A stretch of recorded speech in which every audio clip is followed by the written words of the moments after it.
binti Nurdin Hazi, Muhammad bin Sahrudin, Mas'ud bin Saliban. 20.000 Jadi rupiah. apa, Pian?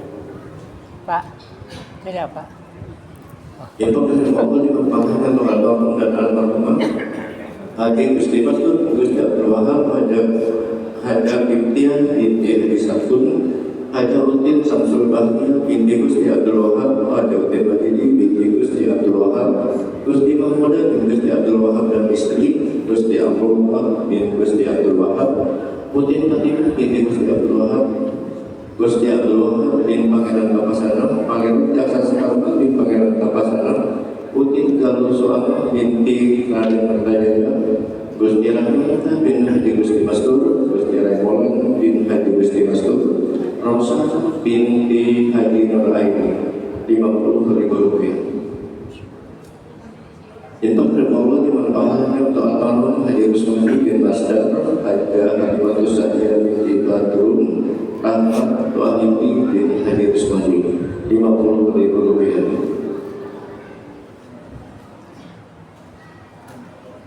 Itu dari Ibu Haja Magdalena dimanfaatkan untuk almarhum dan almarhumah Haji Rahmat bin Diris, Haja Nur Kamaliyah binti Haji Abdullah, Haja Barang binti Haji Tarman, Diris bin Mathalid, Haji Abdullah bin Jadja, Haja Amas binti Atam, Haja Khairunisa binti Haji Buljamin, 200.000 rupiah. Itu nama Allah dimanfaatkannya untuk almarhum Sabrudin bin Halid Hasan bin Aziz, Sa'diah bin Sabi, Dulmansak bin Hasan Utama bin Hasan, 30.000 rupiah. Itu nama Allah di mana pahalanya untuk almarhum dan almarhumah keluarganya yang telah meninggal dunia uangnya sebesar 100.000 rupiah. Itu dan Allah pahalanya untuk almarhum dan almarhumah Haji Jalani bin Tujan, Haji Jaliyah binti Haji Musadat, Munal bin Haji Musadat, Tuhanal bin Bas Badri, Harap bin Gana, Sufyan bin Tuhanal, Lulung binti Abdullah. Uangnya sebesar 150.000 rupiah. Itu Allah dimanfaatkan untuk almarhum Haji Marikas bin Haji Maksud, Haji Abdullah bin Haji Talani dan seluruh keluarganya telah meninggal dunia, 20.000 rupiah. Itu Allah dimanfaatkan untuk almarhum dan almarhumah Matahur bin Ramambah, Dusan bin Matahur, Mariani binti Matahur, Ismail bin Muhammad, Isra bin Ismail, Musalman bin Muhammad, Edullah bin Muhammad, Polira bin Muhammad, Misraha bin Mursaha, 50.000 rupiah.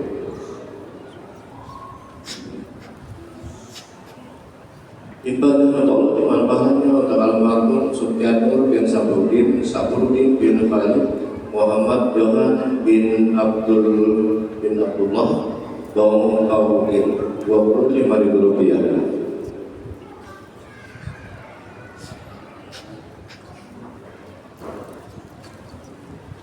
Ibadah Allah dimanfaatkannya untuk almarhum binti Muhammad, 20.000 rupiah. Ibadah Allah dimanfaatkan untuk almarhum Sabriyansa binti Mus, Siti Huda binti Suhatta, 50.000 rupiah. Untuk pelaksanaan salat Jumat pada hari ini tepat pukul jam 12.23 WITA. Jadi kami mohon kepada jemaah yang masih berada di luar untuk bisa memasuki ruang induk Masjid Jami Komarudin. Adapun jemaah yang sudah berada di dalam, kami mohon juga untuk bisa mengisi dan merapikan saf-saf di depan yang masih kosong. Untuk itu kami mengucapkan banyak-banyak terima kasih kepada jemaah yang selama ini telah menjadikan Masjid Jami Komarudin sebagai pilihan utama untuk melaksanakan ibadah, terutama ibadah salat Jumat pada hari ini. Juga kami sampaikan pada kesempatan ini bahwa pengajian Al-Quran Haji Komarudin atau Durusu pada sore ini dibuka